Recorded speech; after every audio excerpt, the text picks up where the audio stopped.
Unbox tayo ng Pioneer TS-G1610F from Lazada. 280 watts ito. Bali yan. Maganda ang packaging niya. Yan. By the way, galing pala ito guys sa Blade. Ang seller nito is ang Blade. Unbox natin. So ayun, ang ganda ng pagkaka-packaging niya. Napakahirap tanggalin. Good job Blade. Meron pa nga kasamang resibo. Ayan, naka-bubble wrap na din siya. Ayan. Tanggalin natin ulit.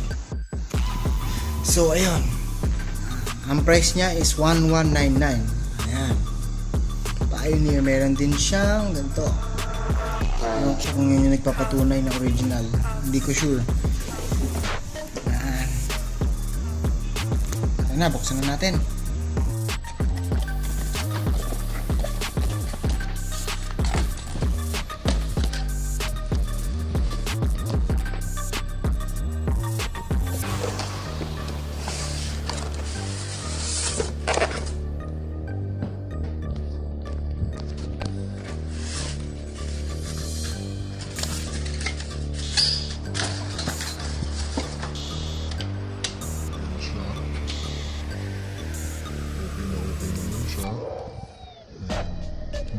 Nako, yun lang ang kanyang problema.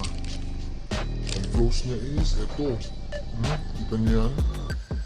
Hindi ko sure kung tinakpan siya or pintura ba.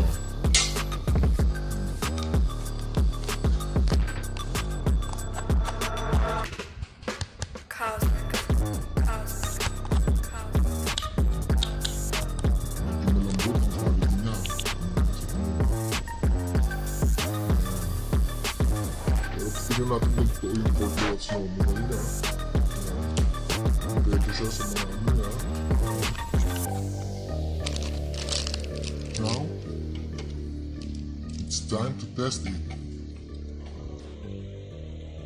About the motherfucking Porsche, I don't want it if that ass don't sit like a horse. I be ballin' on these niggas, got me feeling like sports. Cash got so much wood, I could build me a fort. Ain't too many things I ain't done yet. I'm the king of this shit, crowned by the torch. G to let your bitch ride on me like she was on the feet. If the pussy ain't good, then I probably won't feed her. Little homie, you can keep her, cause I really don't need her. I ain't worried about feats, a homeboy, use a peon. 20 feet ass. What are you doing?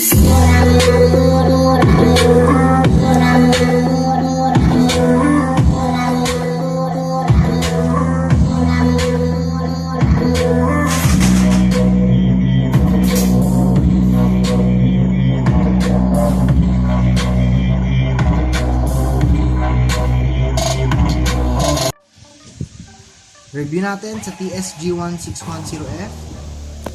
Okay na okay. Sound quality, okay. Out of 5 star, 4.5.